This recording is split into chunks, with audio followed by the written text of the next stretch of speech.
Africa's industrial development imperatives.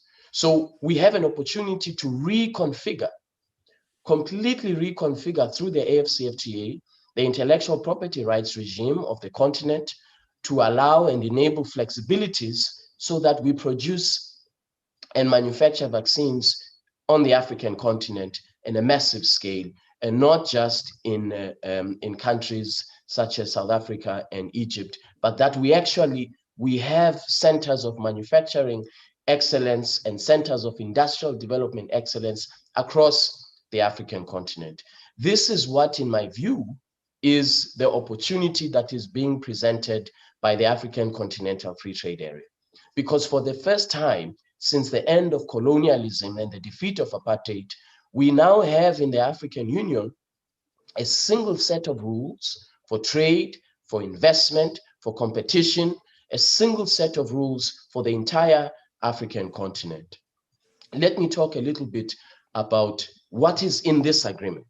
What is the scope of this agreement? Well, we have trade in goods, trade in services, competition, investment, protection and facilitation, e-commerce or digital trade, as well as we will have a protocol on women and young people in trade. So the scope of this agreement is very, very expansive.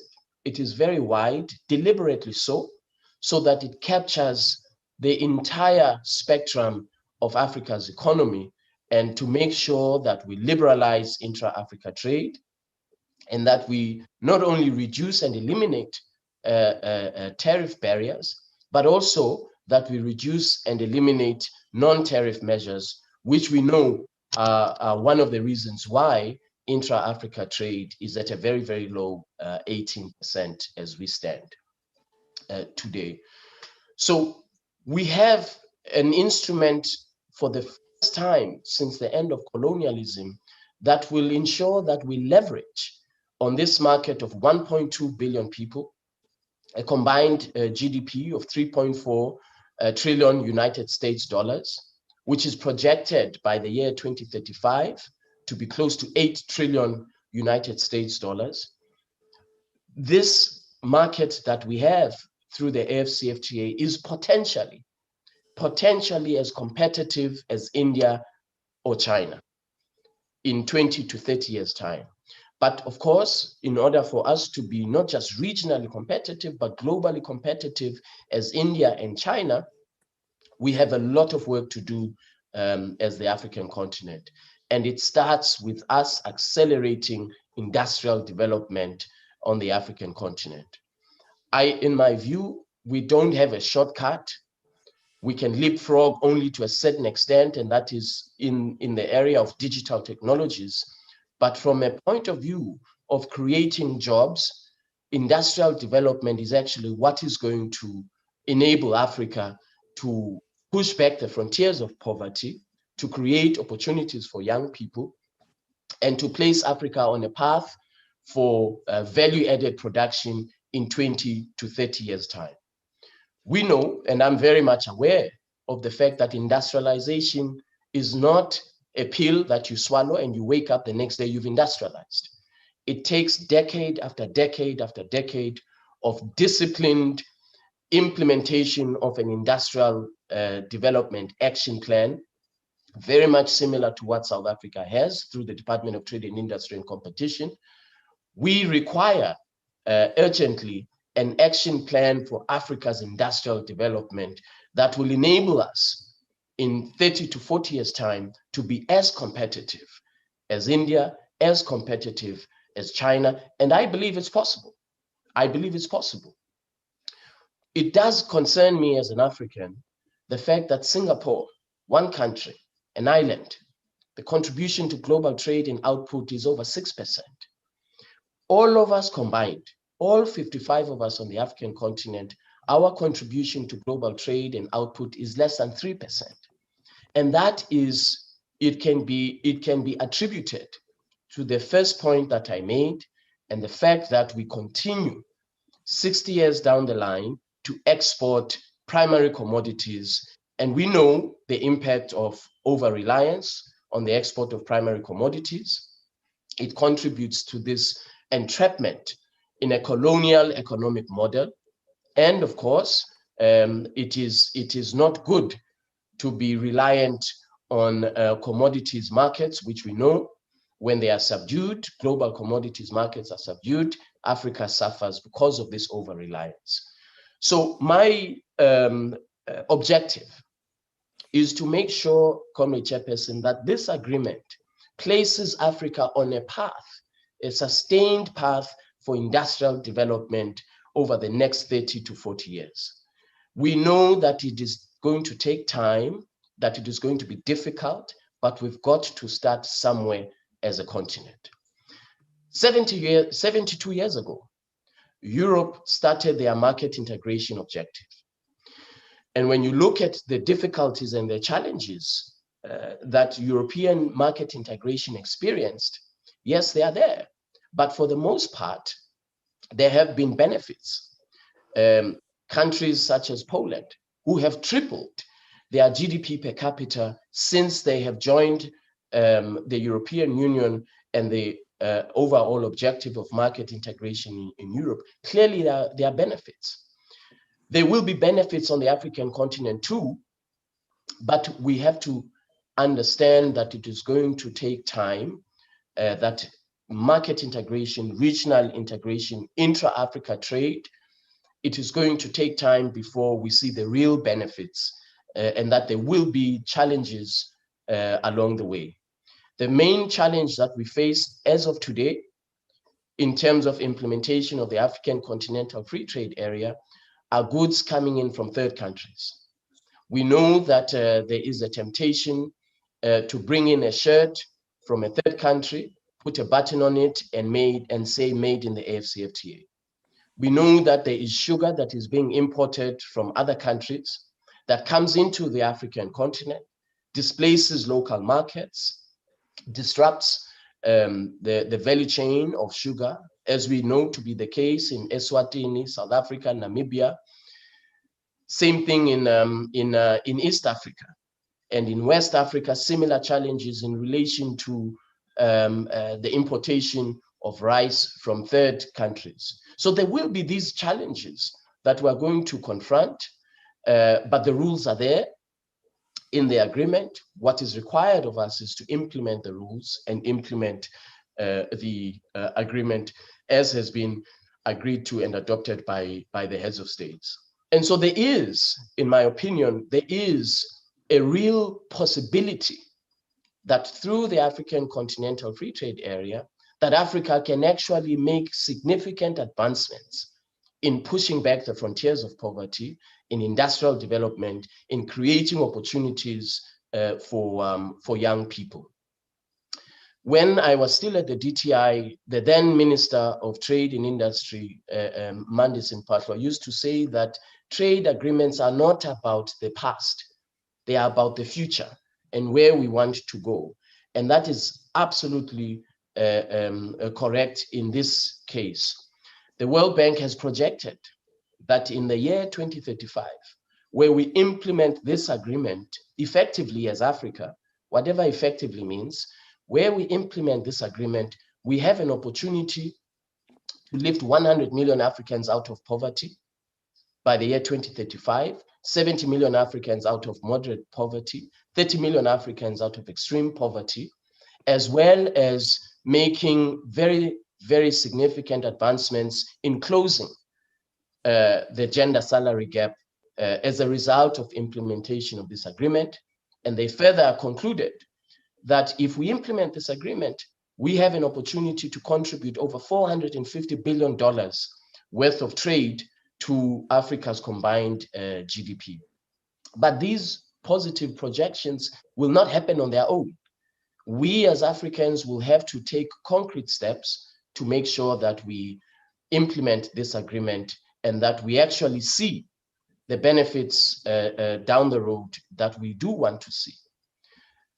An immediate challenge is how do we make sure that the countries that today may not have the same level of industrial development as Morocco, as Egypt, as Kenya, as South Africa, how do these countries benefit? And if you look back to SADC, when we negotiated the SADC trade protocol, there were concerns from Malawi, from Lesotho. They were saying we will not be able to compete with South Africa.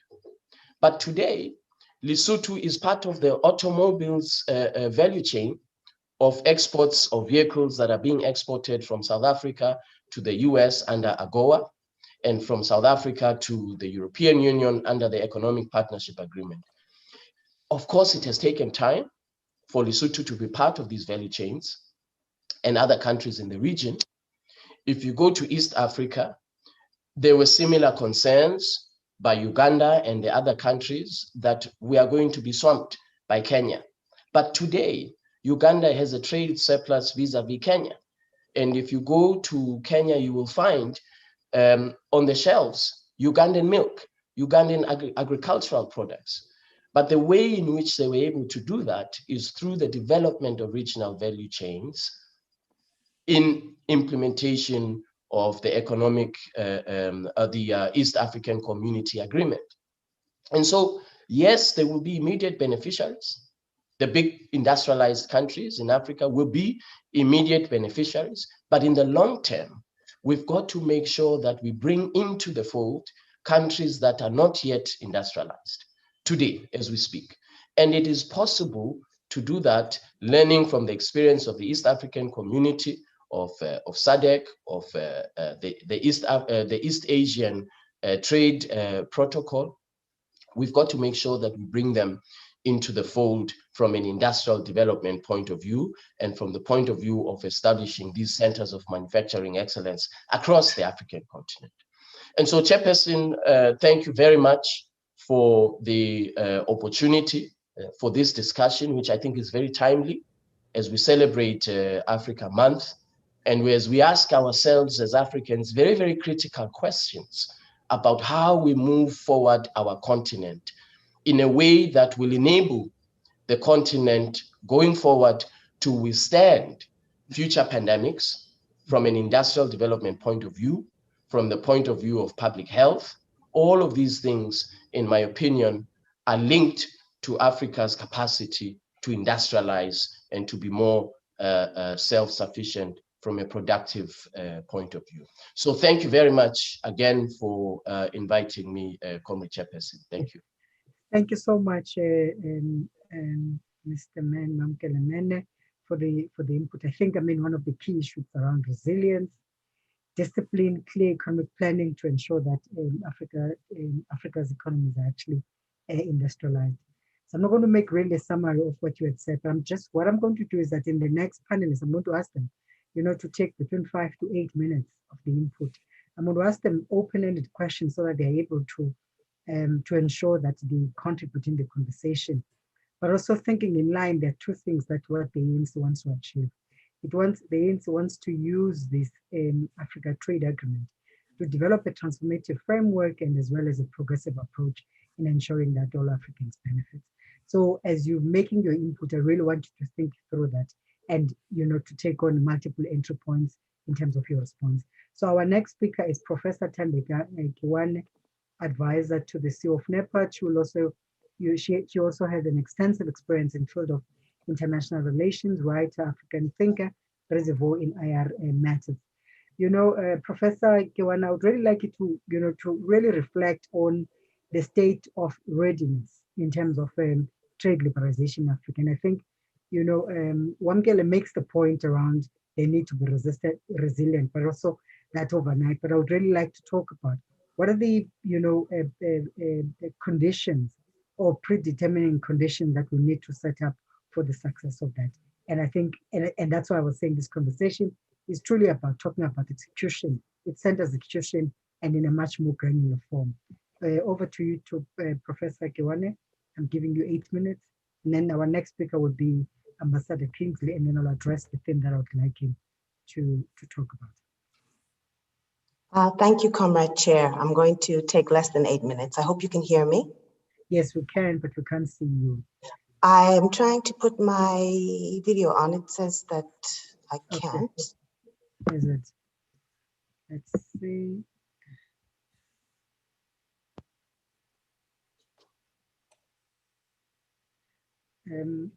Shanaz, are you able to help us with that? And perhaps in the meantime, yes, you are on now. We can see you. You just Oh, disappeared again. okay, great. Yes. Yes, maybe if you can lift up your computer a little bit or your chair or something, Yeah. because we can see half of your head. Oh, yes. Yes. There we Thank go. you so much. Welcome, Professor. Thank you so much, Comrade Chair, and very warm welcome to all colleagues and comrades to this webinar. It's very timely. As Comrade Wamkele mentioned, it's Africa Day tomorrow, actually. It's something that us in the AU family are going to be celebrating, organizing around. And I think your question about the state of readiness is critical, because this past year and a bit, when we have faced the challenge of the pandemic, this has been, I think, one of the most critical interventions in terms of how ready are we as Africa to proceed along the lines of truly deepening integration. And, you know, when we look at how we advance growth and development on the continent, integration is key, but as Comrade Ron Kelly pointed out, industrialization is even more key and related. Those of us in the AU family, from my vantage point from NEPAD, it's something that we work closely with the African Continental Free Trade Area on deepening and developing. And some of the challenges, I think, Comrade Chair, that you alluded to, I think that perhaps I will address. The shock of the pandemic is clear. I don't need to go through the absolute shock to the system, to the global system that this created, but it created a level of economic destabilization, I think, that few had predicted.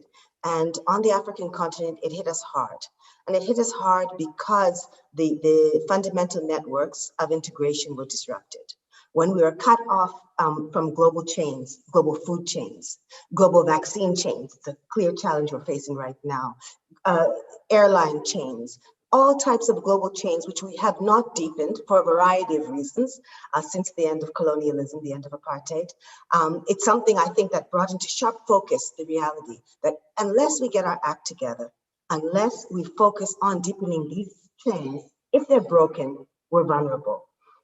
If they're broken, as they were, we are in trouble. And the reduction of the fiscal space, in addition to these vulnerabilities, created even more uncertainty.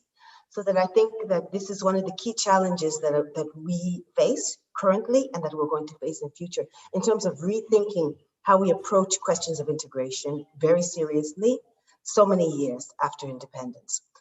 I wanted to add in terms of challenges, one of the critical challenges, and it's actually something I'll revert back to. As NEPAD, one of our key challenges, our key roles is that of integration and is that of implementation around integration. And we do a lot of monitoring and evaluation, particularly around Agenda 2063. And one of the analysis and assessments that we did for member states, including South Africa, was that we're looking at how member states view their needs and findings around Agenda 2063. And one of the interesting things that came out of this assessment was, number one, the clear priority for countries even pre-COVID, that's 2019, was health. The vulnerability and the weakness of our healthcare systems. This was key. Only second to that, in terms of the assessment of member states, was economic integration, but it came a very clear high second. I think in terms of priorities, if I can see the stats, 74% focused on health, and from that, 52% focused on economic integration. Related to that, interestingly, 42% prioritized industrialization. So I think this question of strengthening health systems on the continent is critical. I won't even talk about the challenges we've been facing currently as we speak in terms of the vaccine rollout domestically. Second to this, in terms of challenges, we have to look at the diversification of our economies. This reliance on this primary colonial model of exporting primary commodities, importing industrialized goods, it's already been pointed out. It's a model that not only does not work for us, but it's a model that's becoming obsolete in this current world that we're facing.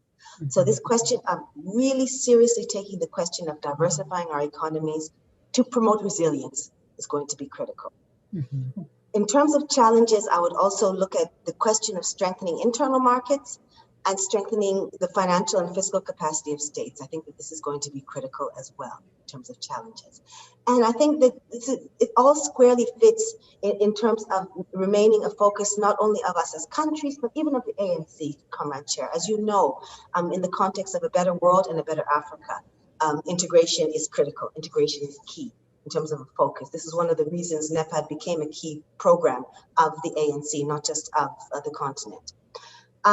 Related to challenges, Comrade Chair, and I'm going to end just now, in terms of what I would look at, in terms of approaching your question, I think one of the critical challenges faced by a number of African countries in terms of promoting even the African Continental Free Trade Area is the question of human and financial resources. So the capacity, even in negotiations, even if these realms open up for us, do we have the human capacity to engage in serious levels of negotiation at a global level? If we don't, how do we develop this capacity in order to be able to go head to head and toe to toe with countries in the current state and in the future in terms of addressing current challenges and addressing future challenges?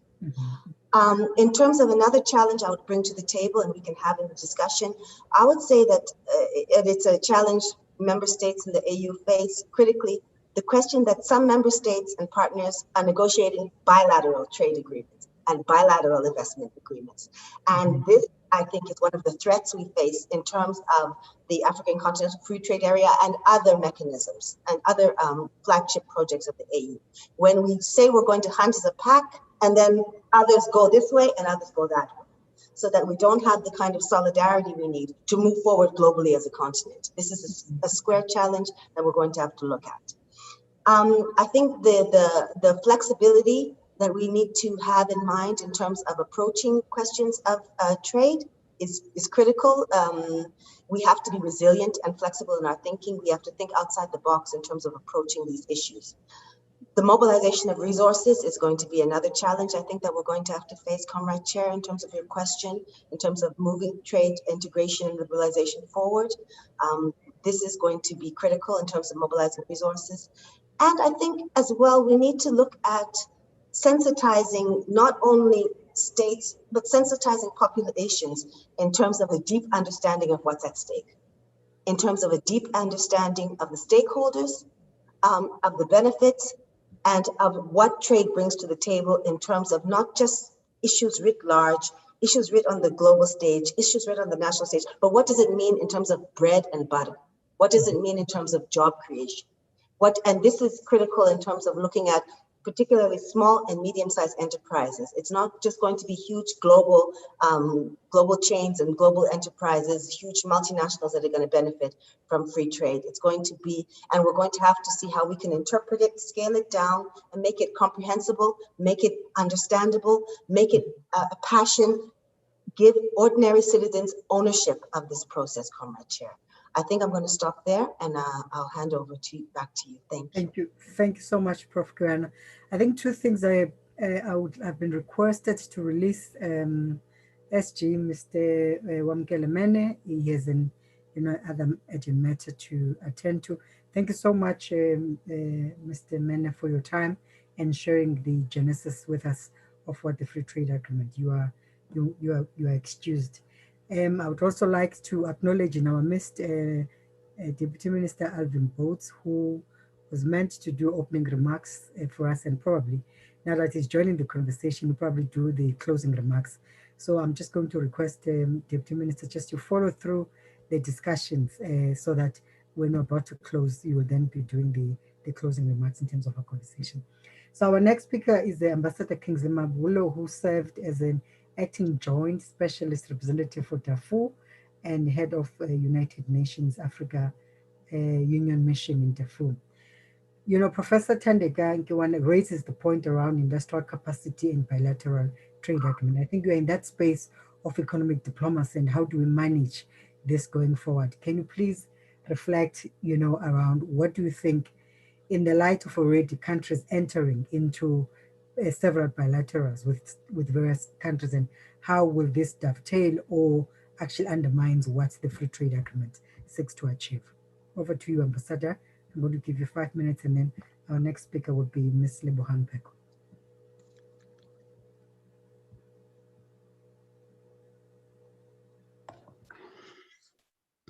Thank you very much, Chairperson, Excellencies, ladies and gentlemen. I am pleased to be in this forum, indeed, with all these distinguished scholars, Professor Amine, the Secretary General Wamkele, and Tandega, and Mr. Peku, who are in fact operatives on these issues and are pointing us in the direction that we should be going on these issues. But first, let me just hello, can you hear me? Can you hear me? Chairperson, can you hear me? Yes, yes, Ambassador, we can hear you. Proceed. Yeah. You may proceed. I was saying before I make my comments in general, I think this is an opportunity. I would also want to thank the ANC for having zeroed on this topic, because indeed this is very important for us, reminds us of our obligation as a country and as a continent. Now, it is also an opportunity for us, I think, to ask critical questions. I don't want to pour water on what the Secretary General and everybody has said, and I'm very happy that they were able to show us the extent to which that this would benefit us as a continent. But for us to move forward, I think we would need to be asking critical questions. Because, Chairperson, these questions have been asked time and time over and over again. If I recall the integration of the African Union, when the AU was formed, and people debated, our heads of states and government were debating as to why do we need a different organization. And it was felt that exactly what the Secretary General was saying, the need to pull in the strengths, economic integration and political integration. Of course, you cannot just talk of political integration, it must also be accompanied by economic integration. The heads of states recognizing that, look, we have tried, and if you look at the Lagos Plan of Action, which clearly, if I was to quote from that, what the heads of states said at that time, they say, we are, they say, we are, in assessing these problems, we are convinced that Africa's underdevelopment is not inevitable. Indeed, it is a paradox, they say, when one bears in mind the immense human and natural resources that Africa possesses. And they go on to show what we have as Africa: 97% of the world's chrome, 85% of the world's platinum, 64% of the world's magnesium, 25% of the world's uranium, and so on, 13% of the world's copper, a third of the world's palm produce. Now, the question, I think the critical question we should be asking ourselves is if our heads of states from 1963, from 1980 with the Lagos Plan of Action, from 1991 with the Abuja Treaty, where in the Abuja Treaty they went on further to say, we need to be able to establish, say, the following protocol, and I just pick up a few. To establish a common external tariff, we need to be talking about a system of intra-community trading, trade promotion. We need to be able to talk about protocol on food and agriculture, protocol on industries, science and technology, protocol on transport and communication. These were the questions they were asking themselves at that point in time. We are asking the same questions today. I like the point that Professor Tandega brought about the difficulty we have in countries going on the bilateral negotiations. Because indeed, to try and overcome that, Chair, Africa came up with the China-Africa Forum.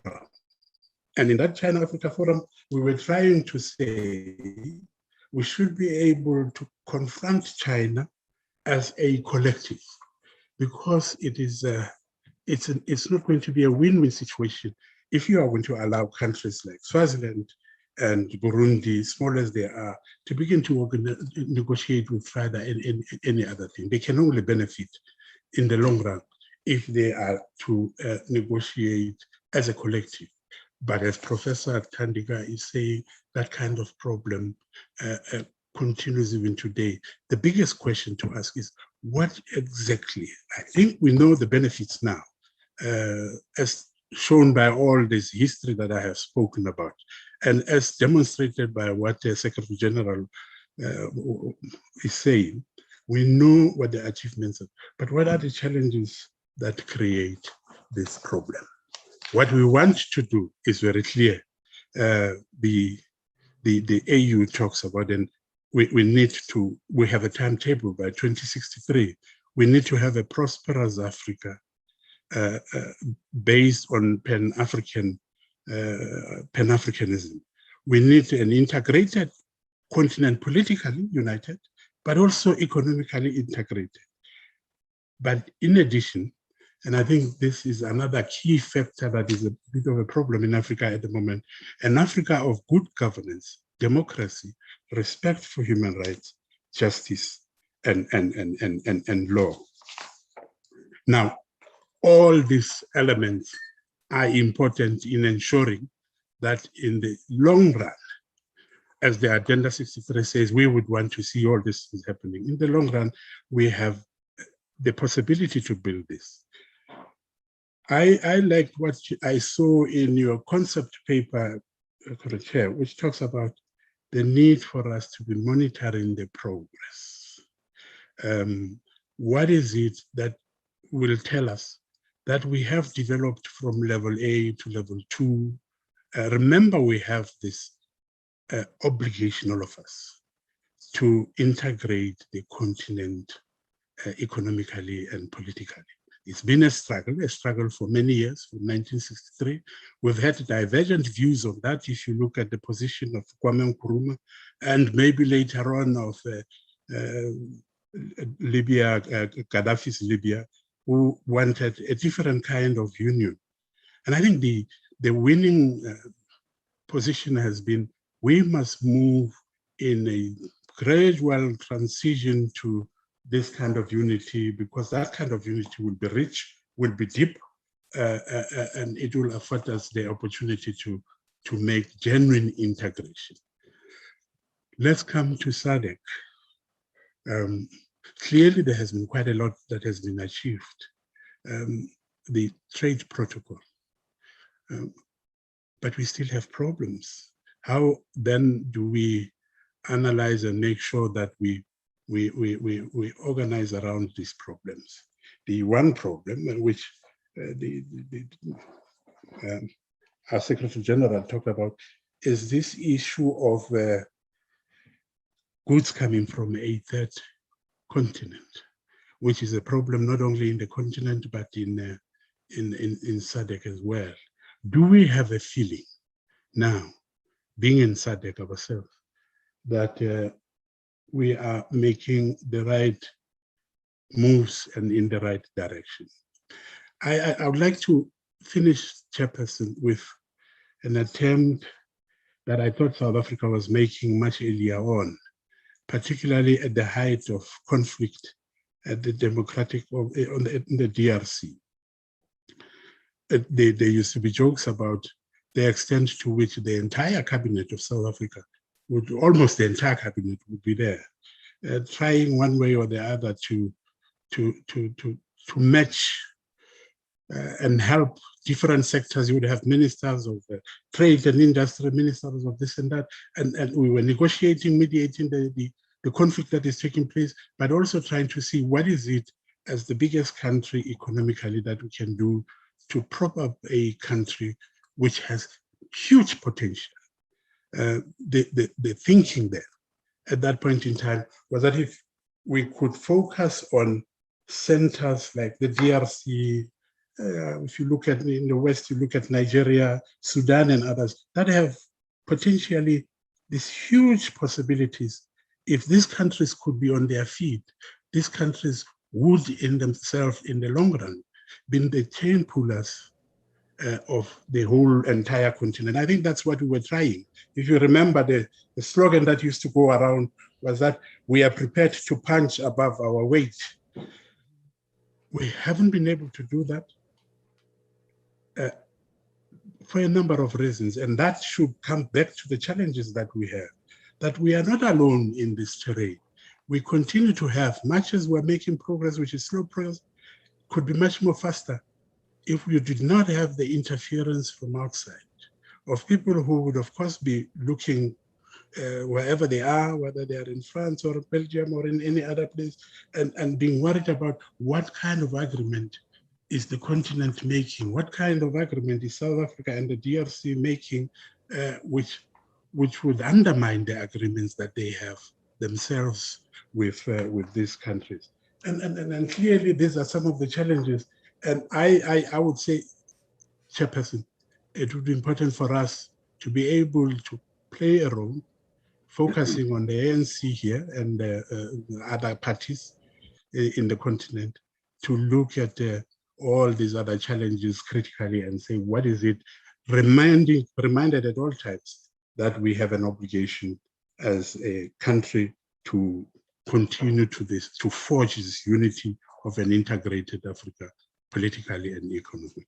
Let me stop there. Thank you very much for the opportunity. Thank you so much, Ambassador. Thank you so much.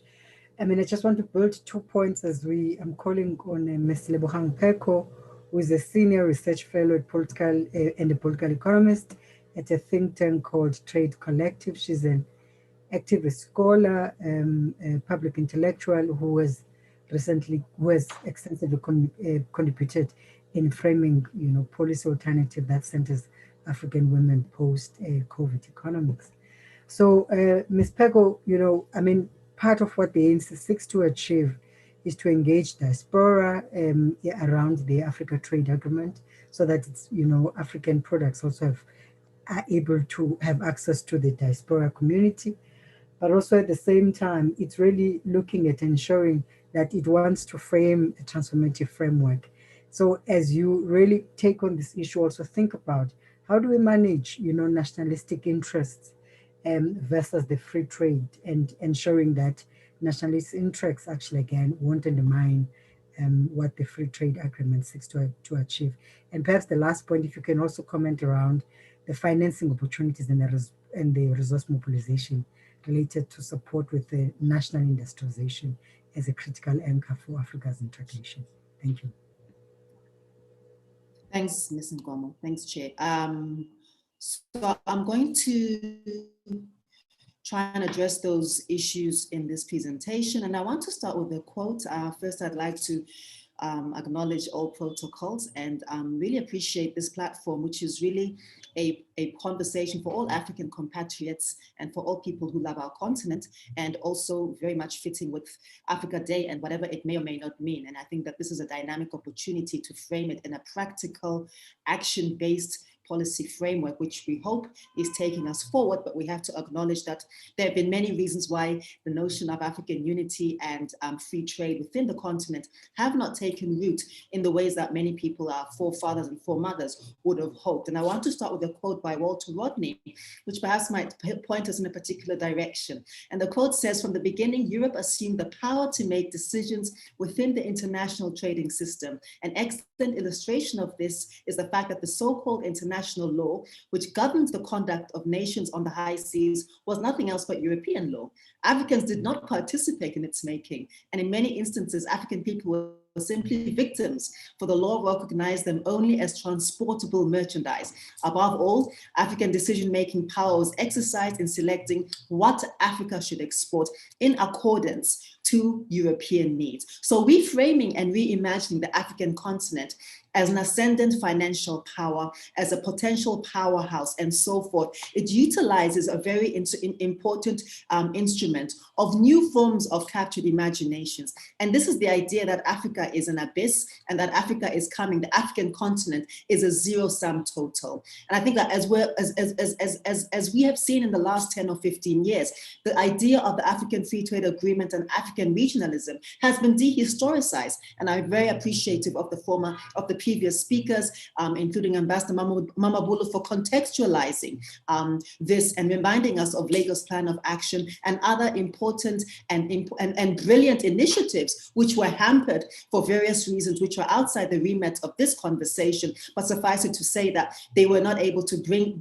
to life the aspirations of unity, despite the fact that, in fact, the African continent has been the preeminent continent which has had a commitment to regionalism and regional integration. Remember, of course, that the SACU is the oldest regional body in the world, 1910. So we are actually leaders in this regard. So I think that it's important that the idea of Africa Rising, the idea of African unity, and of course the idea of the Africa Free Trade Agreement is also located within the context of states which are dismantled, of deregulated international corporations, which often want to be privileged over and above states, withdrawal of subsidies from public utilities, Chair, and also the insistence oftentimes of liberal democratic models and regime change. So even though the Africa Free Trade Agreement is linked to free trade per se, remember that it cannot happen without other forms of resonance, without other forms of affinity.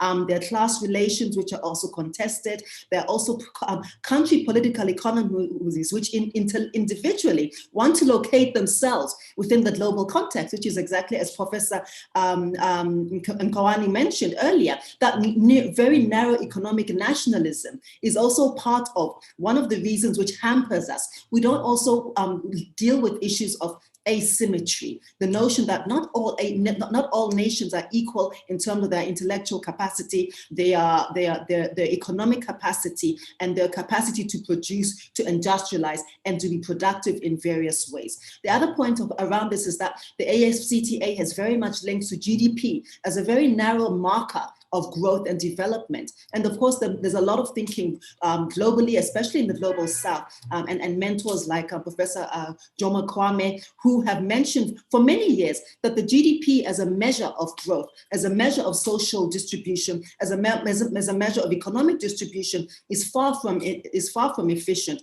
And I've argued in many of my previous writings that using an instrument that was essentially used and utilized by fading post-colonial powers or fading colonial powers at the end of the Second European War, 1939-1945, is actually quite, is actually quite dangerous, because it actually then frees frames and does not contextualize the kind of growth, the kind of development, and the kind of advancement that is important in a 21st century African country context, appreciating, of course, that Africa is not a country. I'd like to also just say something quite briefly around again, that the complexity of the AFCTA also is in the context of the fact that there is changing global architecture. So we're dealing with the so-called rise of China and that of other emerging economies, the BRICS nations, which in many respects are going through their own states of flux. So India has been in a state of flux, and some of the figures as well don't bear scrutiny, but that's a conversation for another day. But the idea of, again, what growth is still very much hinged on these classical, very market orthodox measures of growth, not indigenous growth, not the growth, for example, of local industries, of local value chains, of women-centered economies, of parallel so-called informal economies, and so forth. So what are the key areas of immediate impact on these parallel industries or on smaller economies, to link with your question, Chairperson? Firstly, the promotion of customs cooperation to enable consistent, transparent cross-border regulation. And I think that I can't say much about that in this moment, but I think that we appreciate the complexity, the complication of cross-border regulations, especially because many countries belong to more than one REC, Regional Economic Community, which means that the regulations are not even harmonized. Secondly, the reduction of restrictions that enable business people to move themselves and their goods much more easily. When I say business people, I am referring to what would traditionally be called cross-border traders, informal traders, and so on, which I think the languaging of that is also quite problematic, and it requires a shift in our conception. And if as the FCTA is going to do things differently and have different results, much more democratization of economic outputs and outcomes, I think the languaging of policy should also be reflect of this. The promotion of value addition of goods rather than of raw materials. And we keep talking about this ad nauseum as African countries, as policymakers, as policy activists, and so forth, that the biggest problem of many African countries is the inability of infrastructure that enables us to export finished products.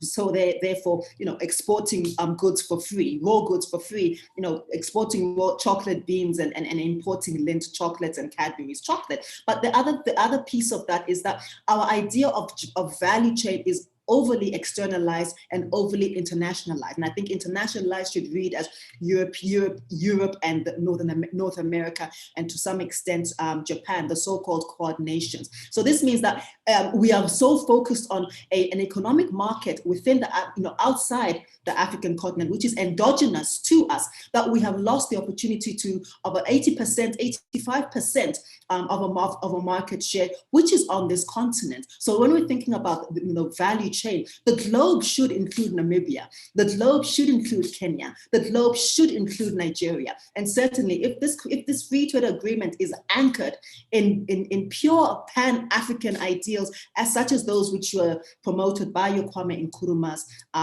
by your Nyereres, your Mwalimus, and so forth, surely this must be our chief priority. Notwithstanding, of course, that even within that, the levels of intra-regional trade, which is exactly the axis of this free trade agreement, are so low that even before we look at Japan and look to trying to export to the European Union and so forth, we really have much more scope to look at the untapped market which is really ourselves. And next, the coordination of industrial and health standards, Chair and colleagues, which also means that it's very difficult for us to think about, how we export internationally even within ourselves. So when we go to OR Tambo or any airport, remember that even when we go to Lesotho, that has now become international. So even when we are trading internationally, there needs to be harmonization of those industrial and health standards. And if those anchors are not strong enough at regional economic level, then they're not going to stand at Africa continental level. I think that the next part of that, of course, is simplifying rules of origin that recognize inland transportation costs as part of the value add in production, and also embedding intellectual property as part of the value add in production. One of the biggest things that's crucial to any economy or economies, aggregated economies that want to be competitive in the most democratic, radical sense of the word, is the idea of ideas. In fact, the notion that ideas can be protected, that there's a space for exploration, for innovation, and so forth. And I think that for a long time, it's almost inconceivable now that Japanese products were considered in the same way, and I want to use my words very carefully, but that were considered to be subpar in the same way some products from China are to some extent sometimes still considered to be subpar, but they are developing. I think for those of us who have migrated from Samsung to Huawei, we can see that they're developing. And how do they develop? By enabling that innovation, by opening up copyright so that different people can keep on improving on the model. So if we're thinking around an Africa Free Trade Agreement that enables value chain appreciation to happen in a way that closes the loop between production and consumption on this continent, those are things that should really be taken into account. Then we ask ourselves but then why? Is there actually a policy of solidarity that is underpinning the AFCFTA that will address these inequalities? And while the AFCFTA uses cooperation, the language of cooperation over that of competition, it's not clear what that will mean when countries actually enter what is still in effect a competitive process. And in fact, just in closing, I'd like to then add that some of the reasons why it hasn't worked so far, has been characterized as the following. The one would be nationalist rivalry. People want to be very nationalistic. Countries and states are very precious about, our sugar, our cows, our diamonds. And I think one of the challenges that we have is many African countries, especially SADC, is that, notwithstanding the Berlin moment and colonial balkanization, we are essentially one country, one region. So many of our products, our temperatures, our savanna and our landscape, our products are very similar. How do we deal with this? Secondly, we often have incompatible political and economic systems within and amongst ourselves. We also often have monocultural agro-based economies, we're dealing with unjust economic structures and over-dependency on the West, as I think one of the previous speakers mentioned. Oftentimes our aspirations does not meet our infrastructural, financial, and technical capacity. There's often a very uneven distribution of the benefits of integration. And there I want to levitate for a moment and note that out of all of the countries, the 54 African countries, we only have 6 which are not a member of more than one regional economic community. What does this mean? And I think at the moment you have Kenya, which is a member, which at last reading was a member of 4 countries like DRC, Tanzania, and so forth, which have had this kind of regional schizophrenia and belonging to different regions, sometimes quite irrationally in relation to their own geopolitics. What does this actually mean? It means that there's a lack of coherence in the ways in which they are doing trade. There's a lack of coherence in relation to the tariffs and taxes, and it's very difficult to build harmonization. And this is also one of the huge reasons why hitherto the ACFTA has not been able to take place, has not been able to lift off with as much momentum, precisely because the REX, which was supposed to be a building block to broader regional economic regionalism, have become, in fact, in many respects, an encumbrance, a delay, and a stumbling block. And lastly, to speak about weak economic political governance, institutional capacity, and so forth. So in closing, Chair and good colleagues, and in response, I hope, to some extent to your provocations and your important insights, Ms. Ngomo, that market integration, if it's not sufficiently effective on the continent, then it means that we have to think of ways to then pole vault it into, and yet we want to pole vault into the global economy whilst the foundations on the continent are not sufficiently built.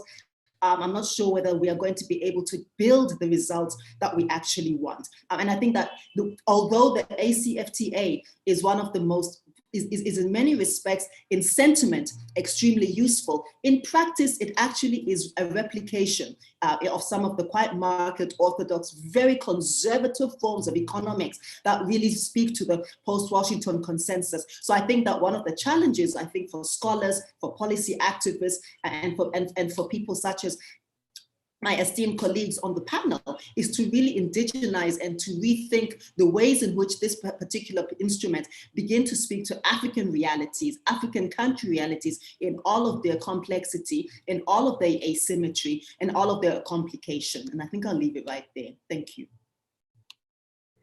Thank you so much, Ms. Pego, for such, great insights, but also, I mean, the historical contextualization of where Africa economy is. I think, Sia, immediately, I think, the point that Ms. Pego is actually, raising overall, she's actually saying that, I think she kind of like frames very well around the state of readiness. But then I would really like you to start, looking at, specific issues. She speaks about externalization of value chains, for example, and I think what are the opportunities? I would really like you to comment around the need for regional integration, for example, and in terms of how do we ensure that we institutionalize some of these value chains within the regions before you even take up to the continent. I think the issue of standards, you raise it, but also as a political economist, I would really also like you to talk about the issue she's raising around, whether the free trade agreement, it's underpinned by solidarity, and particularly given the fact that you're likely to have stronger economies benefiting, fairly fast comparing to others. I mean, our next speaker, Sia, is a political economist specializing in development finance, industrial development and regional integration, with extensive experience in research, organizational strategy, business development, and finance management. Sia, may I give you the platform to speak? I'll give you your other 8 to 10 minutes as well. And then we'll Thank you very much, Comrade Chair. I think I want to start off by saying that, agreements really are a sort of guiding framework. But I think what matters, as most of the speakers have alluded to, and particularly Ms. Pego just recently, is that it's really got to look at what underpins the Continental Agreement in terms of the activities.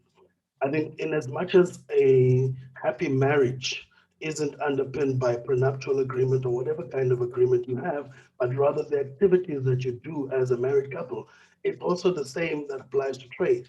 In that it's not the agreement that really defines what kind of relationship we have, but rather how the relationship we have is being enhanced by the agreement that we are undertaking.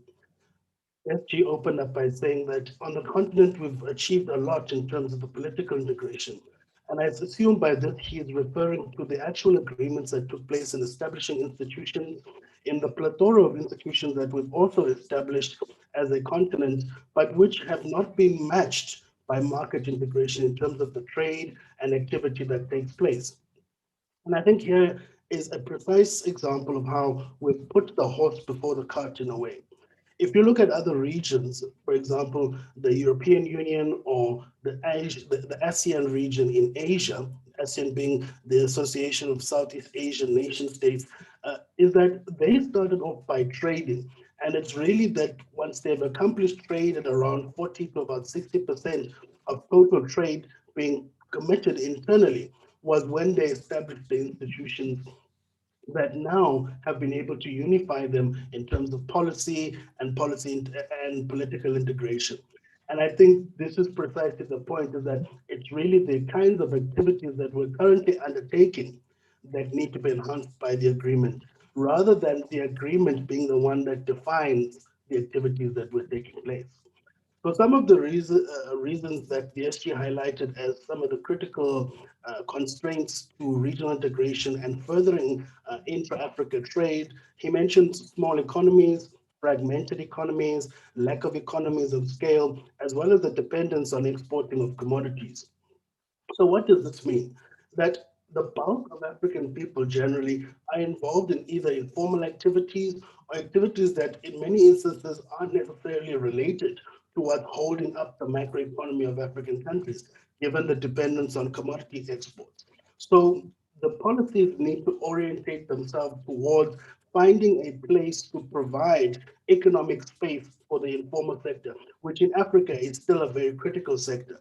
Not only does this speak to social development, but this also speaks to other issues of social development, such as gender equity and the inclusion of women and children and youth in the economy, which are very, very critical in order to advance development. It's almost as if we need to separate the two issues of macroeconomic management from the issues of social development, because we're not going to be able to necessarily achieve the social development criteria and goals through these macro agreements and trade agreements, but we will, in many instances, inform the restructuring of African macroeconomies. But then we need to take these trade agreements further in terms of interpreting them into issues such as industrial policy and other national policies which are critical in order for each country to integrate themselves into the broader framework that defines the continental trade arrangement. I think I've said enough in that regard, that we need to Oh, align the activities with the agreement. Sia. Sorry, Yes. Sia, excuse me. Can you come a little closer to your mic? I think you're not audible to other speakers. Okay. Yes, yes. All right. And I want to move on to a second issue, which we haven't been touched on quite adequately so far, which is the issue of conflict on the continent. And I want to start off by just referring to some statistics of two major conflicts affecting the SADC region currently in Mozambique, Cabo Delgado, as well as the eastern provinces of the DRC. So firstly, a total of 697,500 people, so close to 700,000 people, have been displaced due to the insecurity and violence in Cabo Delgado in Mozambique. And this is only since 2017. And of the 36,000 internally displaced people from Palma, which is the central town in Cabo Delgado, 43% of these are children. So almost half of the people displaced internally in Mozambique are children. 32% are women and 25% are men. And this includes 454 unaccompanied children, 530 pregnant women, 1,200 elderly people, and an additional 166 people with disabilities. Similarly, the protracted internal conflict in the Democratic Republic of Congo has newly displaced 1.7 million people in December 2019. And a total of more than 5.5 million people live in internal displacement due to the conflict in the DRC as at the end of 2019. These are staggering numbers if you consider the fact that, for example, the South African labor market is made up of about 9 million employed people, which means that the internally displaced in the DRC, for example, could have a productive capacity of almost half of the South African economy. And so a large part of these statistics I'm highlighting really show where the impact lies unfairly towards children, unfairly towards women. But the most important part is the fact that this is industrial, or these are people whose productive capacity is no longer part of the economy, and they aren't producing anything and are internally displaced, creating a social challenge in addition to some of the structural challenges that already challenge African countries in terms of development. So I think we need to more seriously take into account the fact of conflict, but more importantly, we need to deal with it from a dual point of view of understanding the humanitarian crisis caused by the internal displacement, as well as dealing with the conflict from a military point of view, which I think is unavoidable.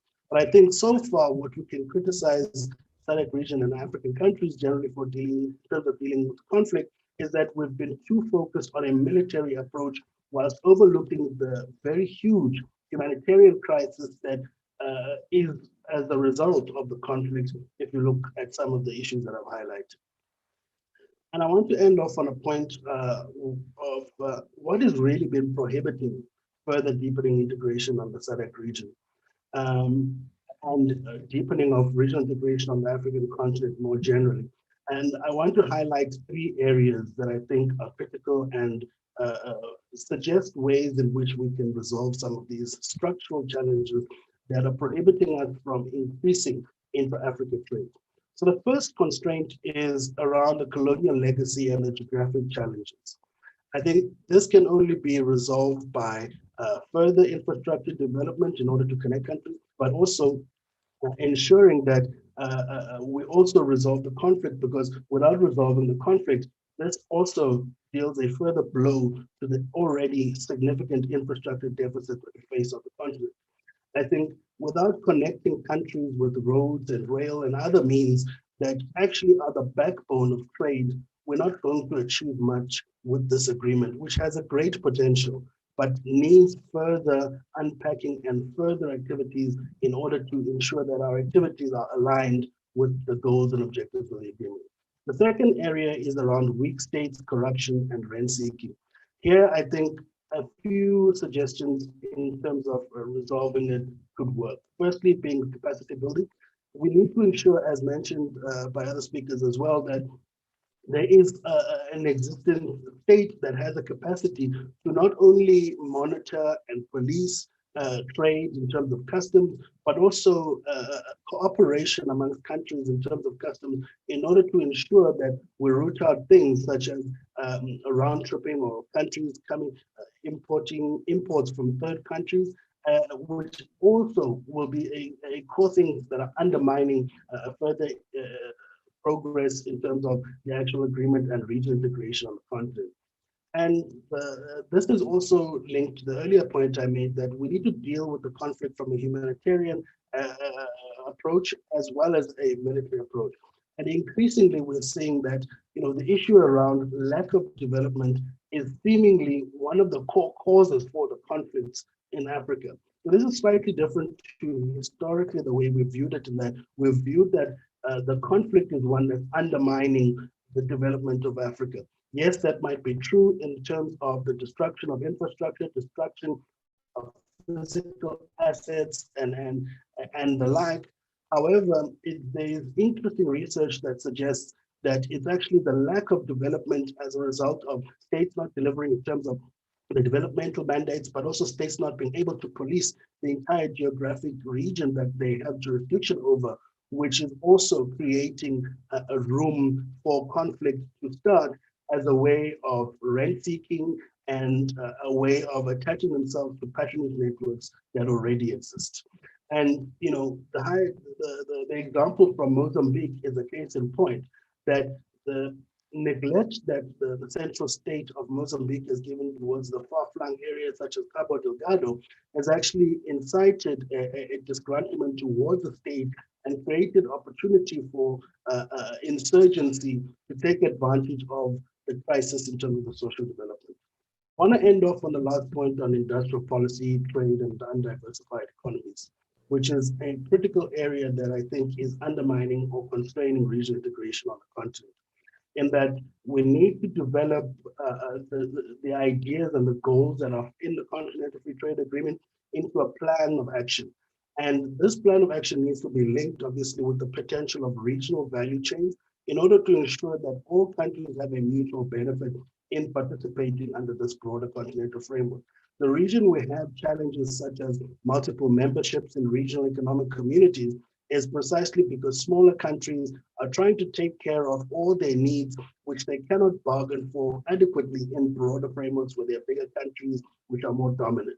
And so by ensuring that we take an approach that devises industrial policy linked to value chains, we ensure that smaller economies can also connect themselves into the broader value chain across the region. Similarly to some of the examples highlighted by the SG, such as Lesotho and its connection to the South African automotive sector. And I think with those few points, I do want to just say the real critical challenge is that we need to align the broader framework and the goals of the African Continental Free Trade Agreement with the current activities that were taking place. We need to deal with the issue of conflict, which is going to definitely undermine the progress that we can make in regional integration. And I've highlighted a few areas where we can improve in terms of reinforcing regional integration, which ultimately, in the current context of flux in the global economy and the competition that we face from outside, that we're not prepared to compete with in terms of lower cost of production in Southeast Asia, higher levels of industrialization elsewhere, can only be resolved by more equitable competition amongst one another. And I think I want to end on that point. Thank you, Sia. I mean, the last point around equitable, competition, but also I think the point you're raising, the impact of conflict in the continent and how will it impact on this. And I suppose, with combined input, the ANC is actually sitting with so much, to process and really think about what are the entry points and how to, based on this conversation, develop a transformative framework. I think the panelists have really shared a lot of deeper insights and really also looking at, what type of macroeconomic framework that you need to design to be able to make it sure that the free trade agreement is actually effective, that, the current regime, and its pillars won't achieve much if there's no clear plan around structure and transformation. We have several questions. We have some time, and I'll also allow Deputy Minister Elvin Boots, about 8 minutes to do the closing remarks and summarize some of the key output of the conversation. There's a request from Outer Ghana to really reflect on the experience, on the thinking of the workers and the impact of free trade agreement. And I think, workers are such an important constituency because in essence, they are right at the heart of the industrial development. They're in the belly of industrial development. There's such an important constituency here. So I'm not sure if a comrade, I think it's Comrade Zuda from Outer, are you there?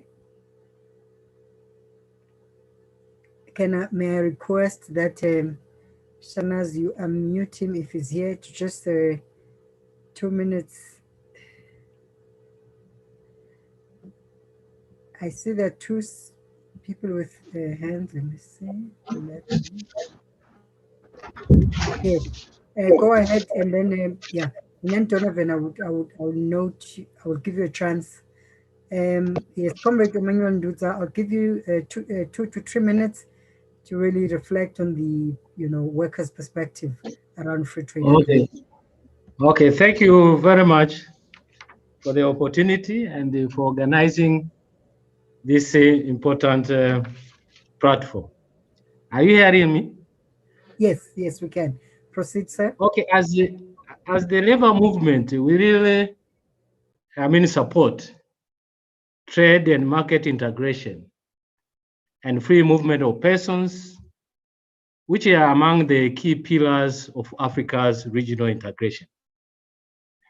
And all along, the African labor movement has supported the deep regional integration that will benefit all countries. The regional integration that should bring sustainable development and creating more decent jobs for the increasing labor force in African countries.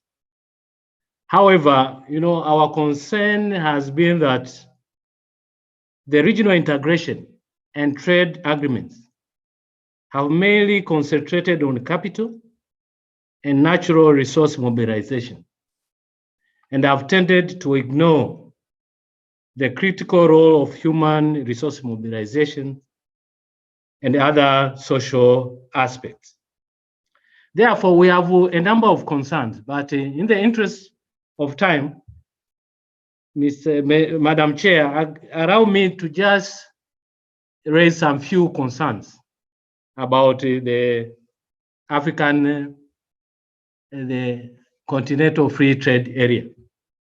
First, how can we implement the African Continental Free Trade Agreement in line with the Protocol on Free Movement of Persons, Residents, and Establishment? How can together be implemented? Take into account that the two are key pillars of African regional integration, and the free movement of goods, services, and capital should go hand in hand with the free movement of persons. But it's very unfortunate now, if you look at the ratification on the Protocol on Free Movement of Persons, right of residence and establishment, it's only 4 countries that have ratified. So how are we going really to make sure that we really move in the speed which is required? Because there's no way you can talk about free trade without allowing the free movement of persons. Another issue is the discussions and implementation of the African Continental Free Trade Agreement and other AU initiatives should be all inclusive. We need to use inclusive approach in dealing with this. If we say all people should be involved.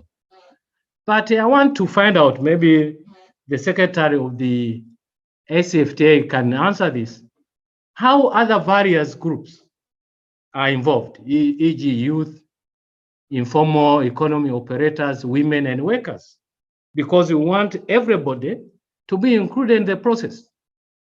And again, it was also raised by the secretary about the benefits, because as workers, we sometimes face those kind of questions.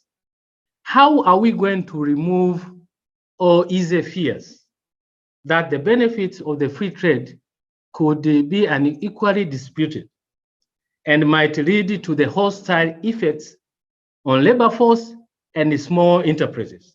How can we remove those kind of fears? But again, it was also raised by, I think, the secretary and one of the panelists that how are we harmonizing various agreements we have already ratified? For example, now in Africa, we have been negotiating with the EU on economic partnership agreements. So how are we going to reconcile the African Continental Free Trade Area with the economic partnership agreements? In the first place, we are supposed to have a signed economic partnership agreement. But now we have bilateral kind of arrangement.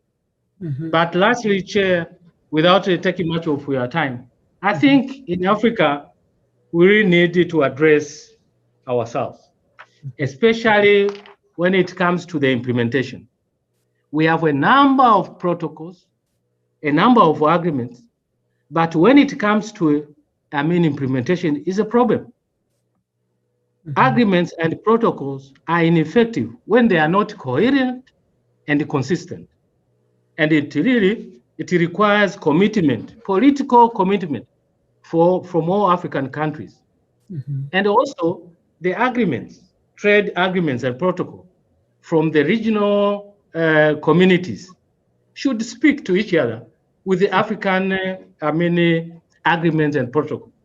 Comrade Chair, in the interest of time, let me stop here. Maybe another, if I get another few minutes later, I can add more concern. But for the time being, let me end here. Thank you very much for the opportunity. Thank you so much, Comrade Ruza, for your insights. I mean, I think there are three critical issues you're raising. I think the one is around the need for human resource mobilization. It's actually quite important because no country, no continent will be able to industrialize if it does not invest in the skills and the capacity. Because the whole notion of industrial capacity is not only about machinery, but you need people who are going to be able to operate the machinery. But at the same time, from a product development perspective, but also you're raising, other important issue, whether the fact that only, less than 10 countries that have ratified free trade agreement could be indication of lack of political commitment from the leaders. And I think that's a point partly that Donovan is asking, Comrade Donovan is asking in the Q&A. I think the other one is really managing the fears and how do you ensure that you manage potential hostility towards workers. And as I was saying that, in the same way that workers are such an important constituency, women as well are such an important constituency, so that they fully understand how they benefit, as well as young people. And Sia exactly makes the point. The harmonization of protocols is such an important issue, so that you make it sure that there is really nothing that contradicts each other, but also we drive towards, the same objective. So the whole notion of crafting, a unified agenda, and I think the ANC, as the governing party in South Africa, but also with a, kind of like a little bit advanced industrial capacity, it needs to be able to provide leadership in the continent and ensure that it provides, sufficient support around the industrial capacity. Now, there's a question. Donovan, your hand is up. I'm going to give you a floor, and then I will read the questions and just allow the panelists to take up each question. And I would plead with you in the meantime just to read the question so that you can take a question that you feel comfortable with. And then after that, we'll go to Deputy Minister Evan Bolt for his closing remarks. Donovan, you have the floor. Thank you, Chair. I hope yes, I think you are hearing me.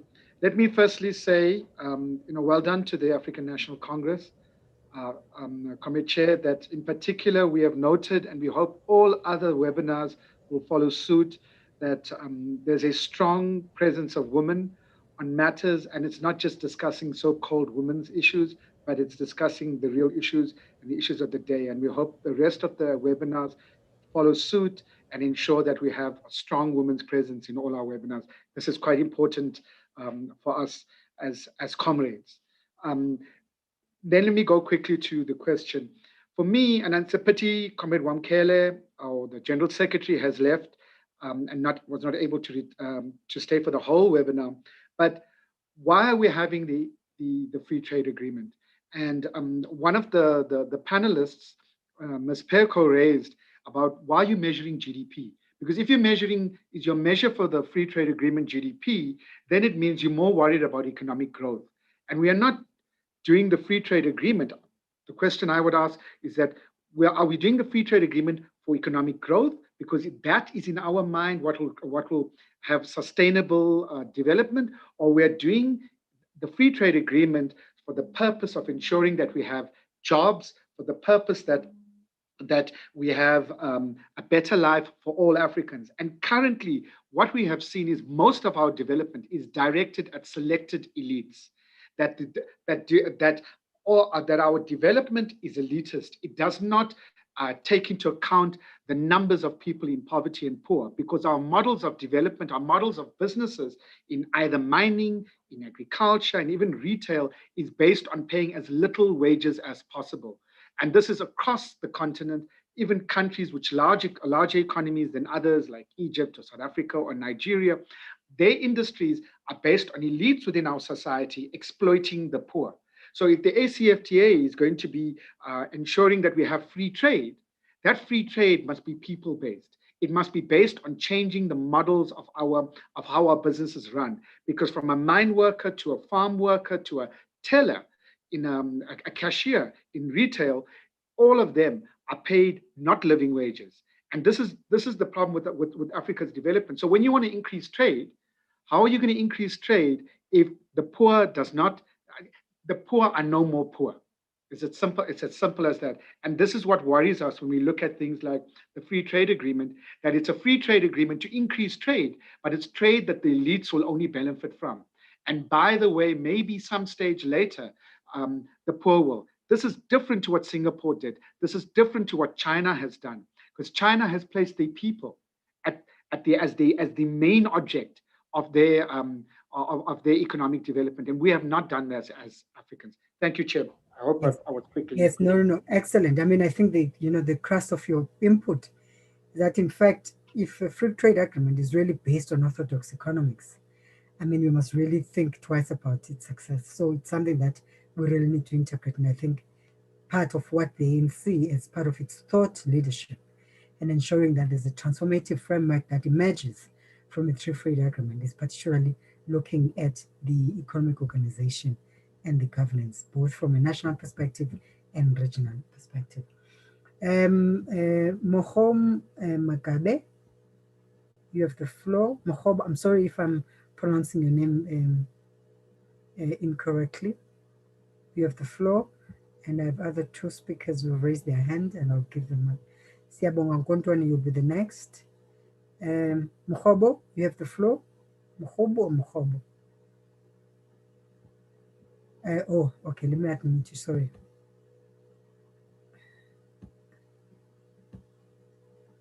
How do I unmute you? Sorry. Shanaz, can you please help out? Just want to unmute. Well, you have to click to unmute. I did that. Okay, it looks like what's happening? I can hear you, Chair. Thanks. I think go ahead. I'm sorry, Comrade Mukhobo, you'll be the next. I'll unmute you while Siabonga is speaking. Go ahead, Comrade Siabonga. No, thank you very much, Chair. And we share the very same sentiments with the latter speaker, that we congratulate the ANC for having hosted such an important webinar, which shares important information. And we also congratulate the speakers, the panelists, for having shared valuable information to all of us. I do totally agree with quite a number of assertions that were made by a number of speakers. I want to also specifically pick on the issue of resolving conflicts. That I do agree that resolving conflicts is also critical to ensure that the smooth free trade is also implemented. But it must be extended also. I agree that we are discussing SADC here, but the discussion, since it speaks about Africa Free Trade Agreement, free trade area, we must also extend the discussion to speak about the challenges in the Renaissance dam between Egypt, Sudan, as well as Ethiopia, as well as the discussion about the challenges about Western Sahara, that they might add on more challenges in terms of the free trade agreement. So resolving challenges must not also be looked at our regional level. It must be extended to discuss issues of Congo, to discuss issues of between Ethiopia and Sudan, about the disputed area there, as well as the Renaissance dam. But also, I do want to also challenge the panelists to share their ideas about the discussion on Fourth Industrial Revolution, free trade area. That I agree with the labor representative that ensuring that human capital is also free, has also free movement.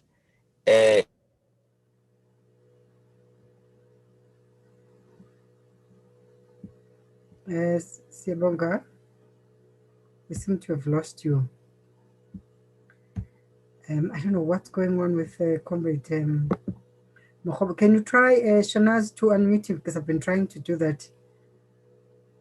And it doesn't allow him to talk, unlike other speakers.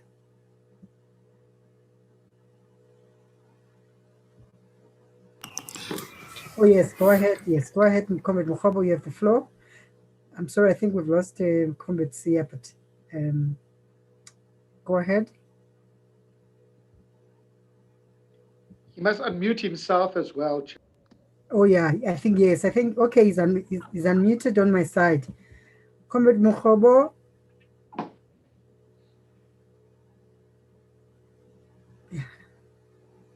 Okay, all right. He doesn't seem to have a... Okay, in the meantime, can I ask for the panelists to really comment on the two questions? I mean, I don't think really they were questions, but I think they were comments from both Comrade Donovan and Comrade Sia. Any panelist can pick up the comments. Yes, Comrade Mogobo, you have the floor. We've allowed you to talk, but we can't hear you.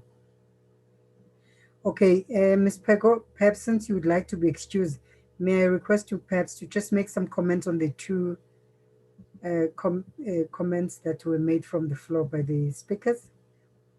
Thank you, Chair.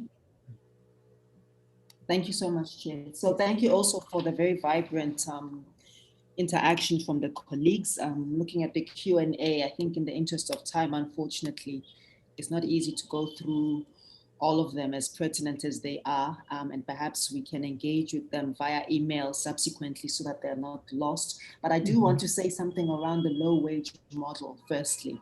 And I think that I agree to a huge extent that the modern industrial complex really trades itself off on low or no wage labor.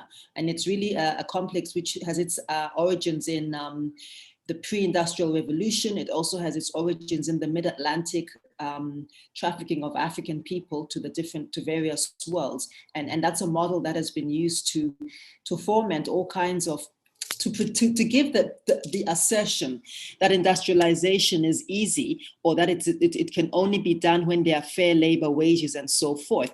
And if we understand how empire works and how colonial imperial economic empires have built themselves, they've built themselves on the exact antithesis of what they now promulgate on behalf of the rest of the world, which is good governance, labor relations, democratized workspaces, democratized political relations, and so forth. And I think that we should be very cautious in our own growth trajectory to be mindful that we are in fact inheritors and participants to a great extent of a similar labor model and of a similar economic structure, particularly because we are overly invested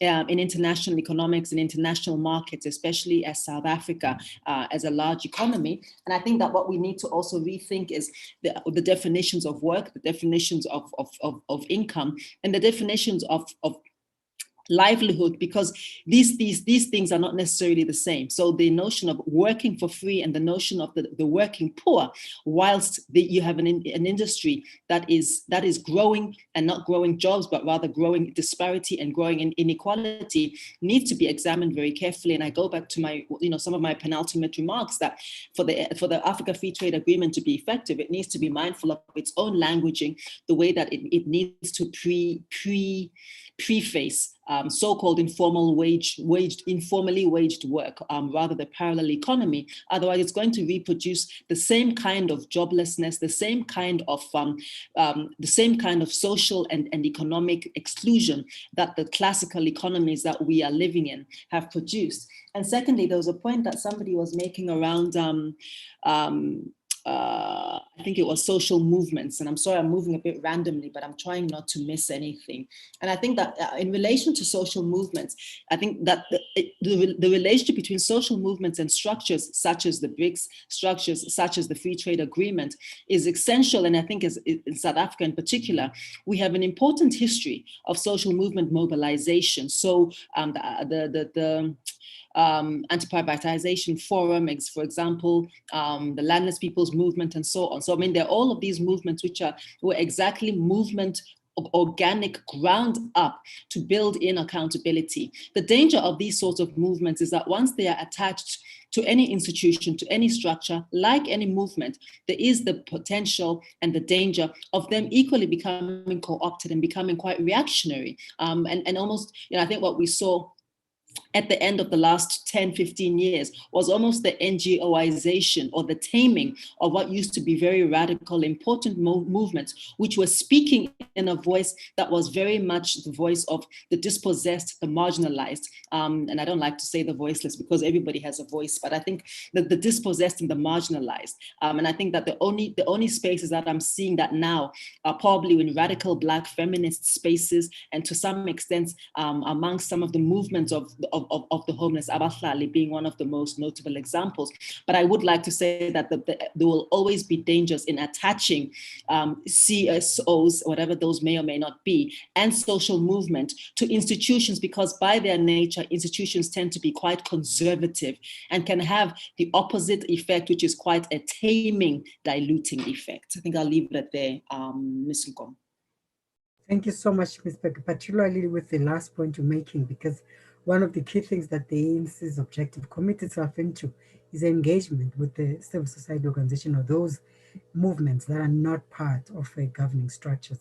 So in essence, framing that really helps, because they need to mean that they need to reach out because they are such an important constituency, but also not to hold government accountable, but also to ensure that the actual multiplier effects from a developmental perspective really gets to benefit the poor and the marginalized. Thank you so much for that. Sia, do you have any comments? Ambassador, and then just to say, Deputy Minister, just get ready in the next 5 minutes. You will then be doing the overall closing remarks for us. Chair, it says I can't open the video. Yeah. But, okay, I can, maybe let me just talk. Yes. Okay. Go ahead. I was going to say, I think to me the discussion reflects the difference we have between what is ideal, what we want to have, and of course the problems we may encounter in implementation. A good start to have an ideal situation which we are working for. Maybe let me start with the issue raised by Donovan about elitist. I would say, Chairperson, that we, in terms of our documentation and what we want to achieve, it's very clear. And I don't think the programs that we are talking to are elitist. If there is a government that perhaps deviates and practices that in a different manner, that's another matter. If you look at Agenda 2063, quite specifically says clearly that what you need is high standard. We want to achieve a high standard of living, quality and well-being of citizens. Mm-hmm. We want educated citizens and skills revolutions underpinned by science and technology and innovation. Healthy and well-nourished citizens, transformed economies, modern agriculture, and so forth and so forth. That really, to me, and of course that also comes to that issue that Comrade Nzunza was raising. It can't be just talking to elitists, it is actually focusing on the people. Now, whether in the implementation, that's what we achieve in the long run, may be a different thing to look at. Now, we have our own monitoring programs that we have put in place. One of those is the peer review mechanism. Mm-hmm. And I think what we need to be asking is, how effective has it been? It's a peer review mechanism. You're supposed to have experts coming into your country and looking at all aspects of your development, and then say, look, we should be able to put you in a meeting where we say, look, comrade or president, so and so, you are not doing 1, 2, 3. And if you are not doing 1, 2, 3, this is a recipe for conflict in your country in the near future. And that's what has happened. The peer review mechanism must be able to say loudly the other members, heads of state, should be in a position. And we know this is difficult in the AU. It has always been difficult because of the national sovereignty issue. Our heads of states will be very careful how far they go in criticizing. But we have a mechanism that is supposed to be working efficiently and effectively to make sure that we correct the wrong things, some of those which are cited by Donovan and the others. Corporate Chair, there's this question very quickly raised by President Zunza, I think, of the Economic Partnership Agreement, you know, the tendency to go bilateral when we want to go collectively. I would say to that that is indeed a serious problem. How do we do that? Because once we create these forums that we spoke about, one of those being China, Africa, and many others, to try and encourage collective, there will still be a tendency by member states to want to have a bilateral contact with whoever. And if you try and persuade them otherwise, they will be telling you, look, you want us to follow you and so on, and you would have a serious problem in convincing them otherwise. The question of free movement, and I agree with the points made so far, that trade agreement can only go with the free movement of goods and persons. Maybe important to point out that at least one area in Africa seems to have been able to achieve this. The West African country, I'm told they have a passport there, one passport, ECOWAS passport, and so on, which talks to free movement of persons and not just only goods. I think we're having that problem here in Southern Africa. And I am sure if you ask, there might be valid reasons why we have not been able to achieve that in the region here. But it is an important component, as the comrades are demonstrating. But there might be valid reasons, part of which I think is the issue of this unequal economic growth of countries in the region, which creates a huge problem. However, we need to look at that issue and say, ultimately, we need to be able to address that issue.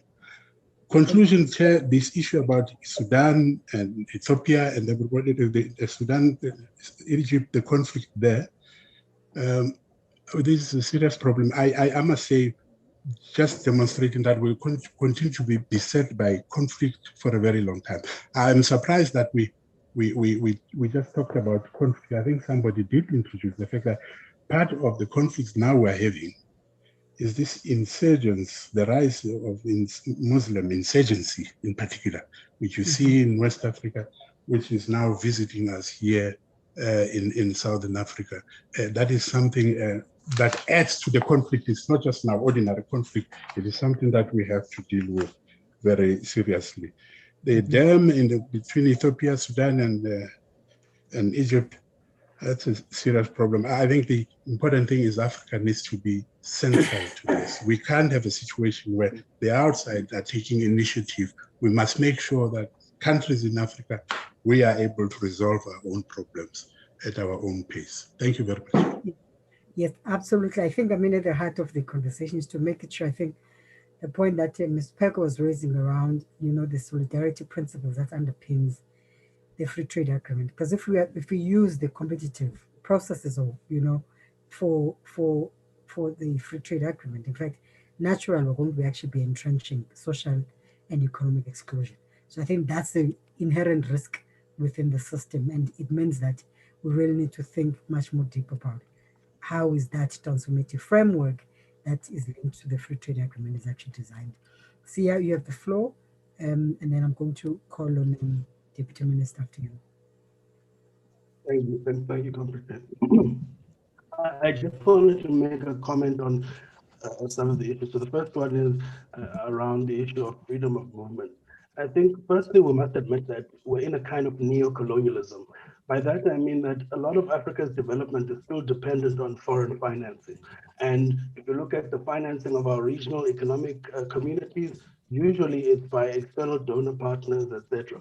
And hence the issue of freedom of movement of people is not going to make it on the agenda, because simply those countries have got actually more access on the continent in terms of being able to travel freely without visa or visa on arrival than even some African countries have. For example, 2021, the German passport is the strongest passport, and it has got access to almost every African country, I think, aside from Angola. Whereas if you compare, for example, the African passport and the rest of the continent, we have major restrictions in a number of countries.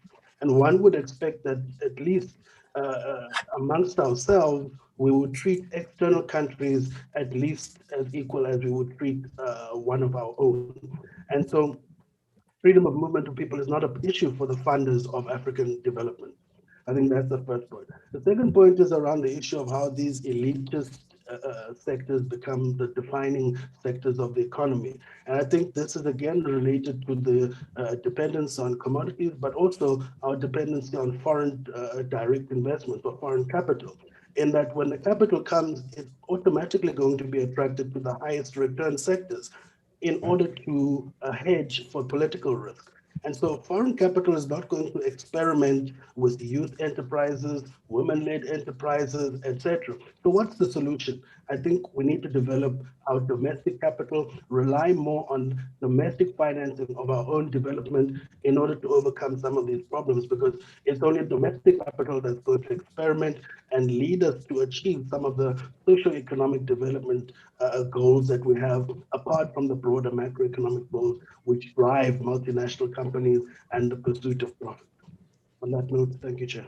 Thank you so much. Yeah, I think spot on. I think domestic capital has a higher appetite for risk, particularly with the partnership with fiscal support, because in essence, for us to be able to develop industrial capacity, you need a bottom-up driven approach so that you lessen the dependency from the West, but also you are able to internalize the value chain systems within the domestic economy and promote regional integration.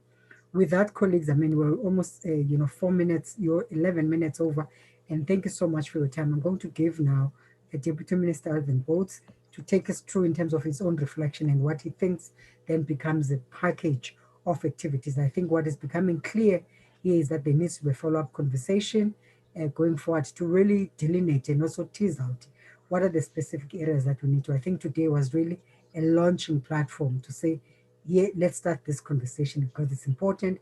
It's about us as the ANC members, also it's about us as African citizens and within the Africa Month.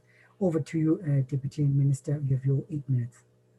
Yeah, no, thank you very much, Comrade Belisa. I'll, of course, try to take less than 8 minutes because we have exceeded our time.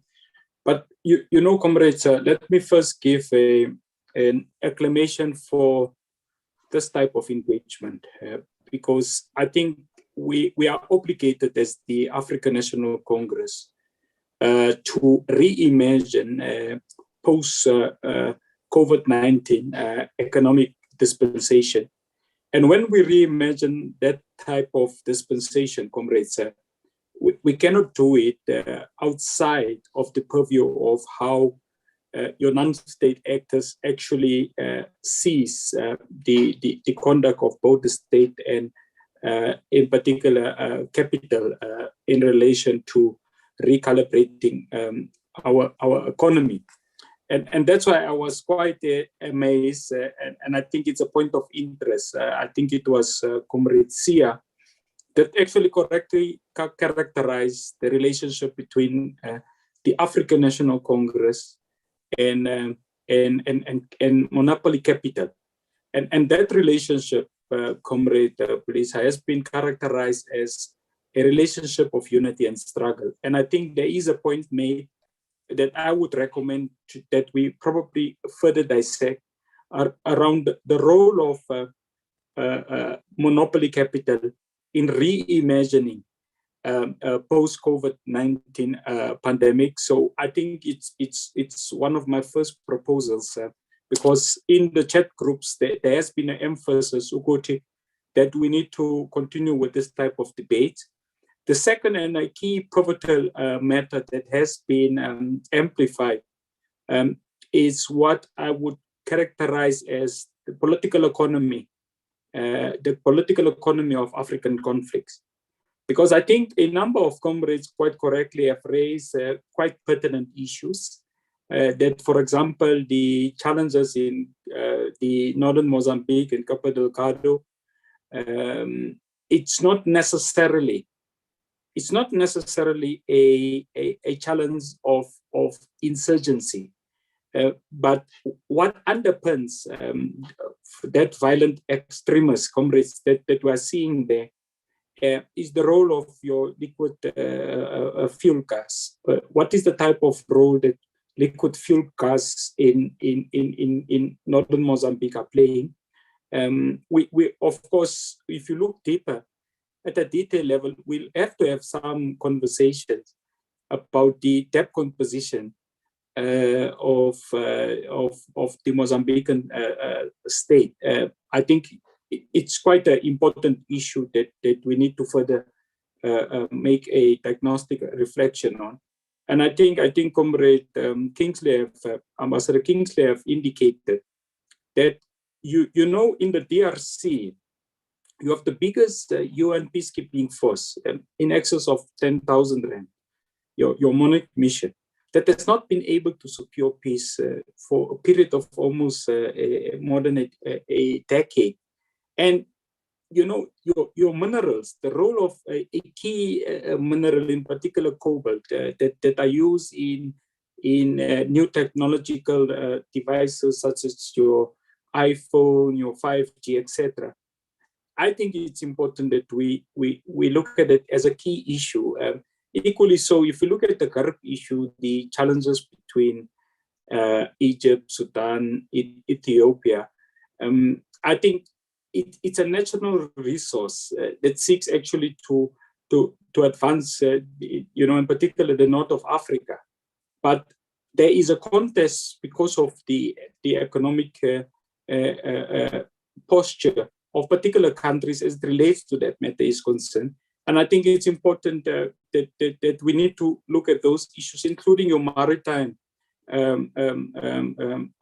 opportunities and threats that the coast of Somalia, of Somalia in particular, represents. So I think it is quite an important issue, and I'm raising it, comrades, because during our chairmanship of the African Union, the thematic instruction note was to silence the guns as necessary condition, as a precondition for Africa's development.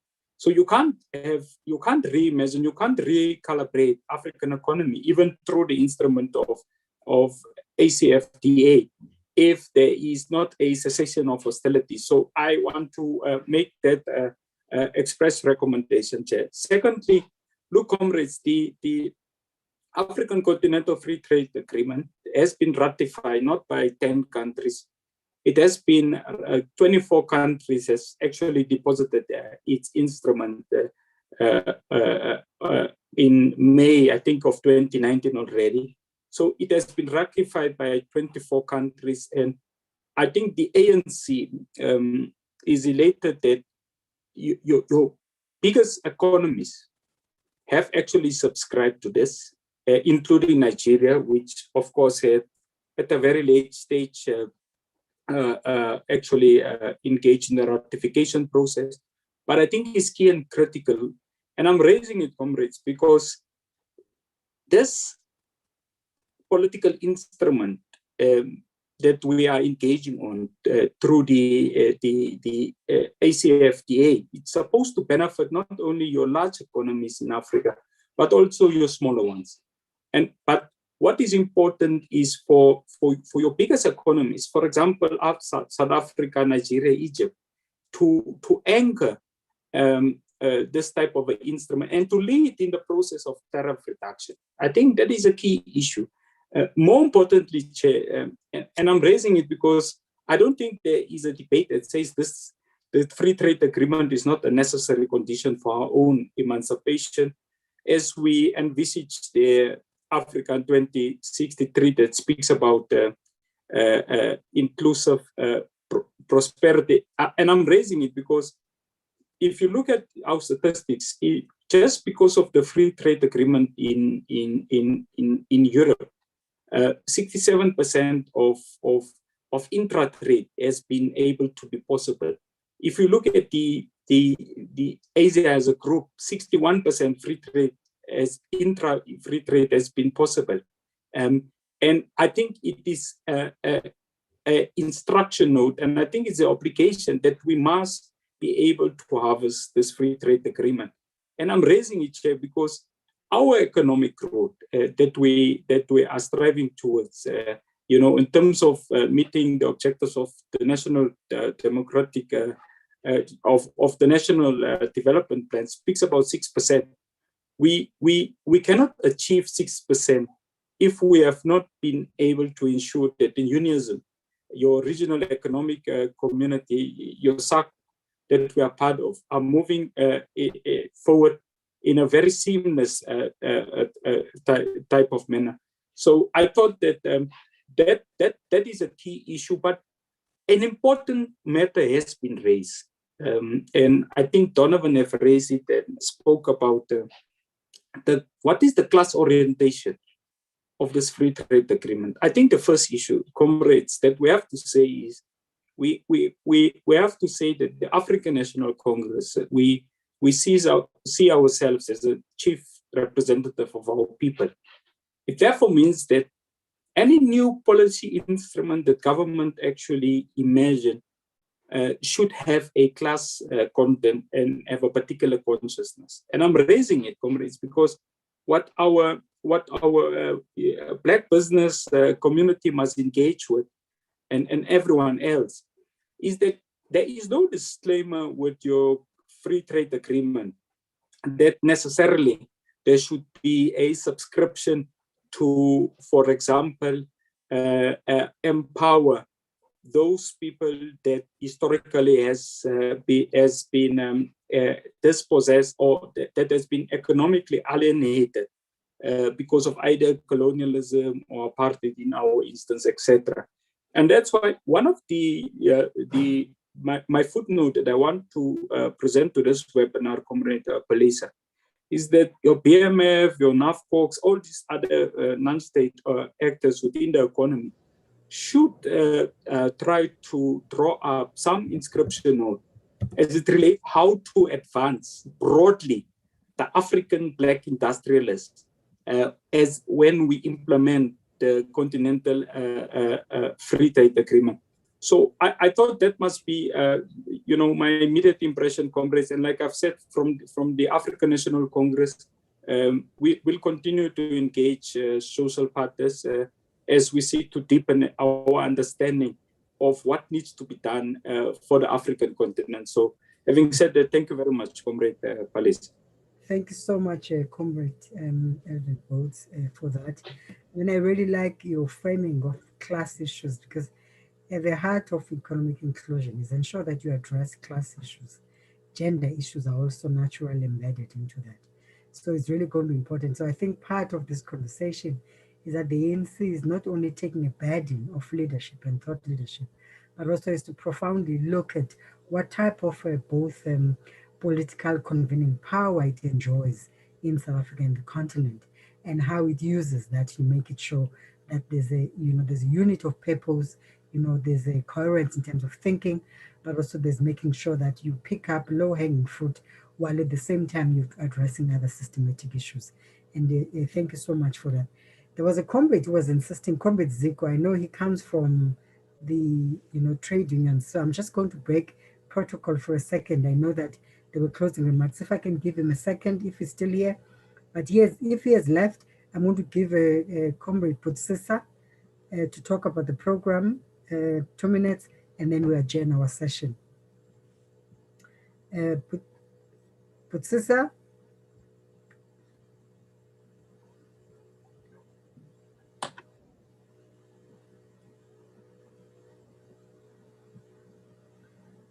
Ayiko. I can't go. Okay, Putsisa, if you're okay. Am I Yes, yes, we can hear you I now. was trying and I was covering. Okay, right. Thanks very much, people. I know it's pretty late. Mine is more about the process as one of the people who was in the oven baking this event. It's obvious from the inputs that there's one, not been enough time to address issues as usual, and two, now that OATU has initiated what we also keen to see or to hear as to how we can take forwards. Taking step forwards in what way? In the sense that this was an ANC initiative, the probabilities is that we can actually jointly engage and set up future webinars with your OATUs and any other non-state actors. I think the closing point, Melissa, is to say the main aim of this webinar was to ensure that the non-state actors, the non-government component in Africa, starts engaging on the free trade initiative, because the very Comrade Wamgelemene, he interacts with heads of states, with foreign ministers, with trade and industry ministers, but hardly with the non-state component. So thanks very much for participation. Ensure your contacts are in the chat, or if not, go back to the people who gave you or sent you the invitations. We obviously will go back to the drawing board and work out a follow-up program. Thank you very much. Asante Sane, Siabulela, Kanimambo, and all of that. Okay. Amanda. Thank you so much. Yes, Amanda. Thank you so much, comrades, ambassadors, diplomatic community, feminists who are here, comrades who are coming from non-state orders, who really taken the time to be part of us, for the last 130 minutes. We truly appreciate your time. I think you demonstrating as well that you're taking interest. I think as Bosisa said, is that the team that has put together today's webinar with Bosisa, Susman Domeso, and thank you to Molly Dlamini, who really helped me with the protocol issues this afternoon. Thank you.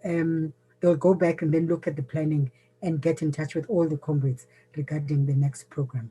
Asante, thank you so much, and have a good afternoon. Thank you. Thank you.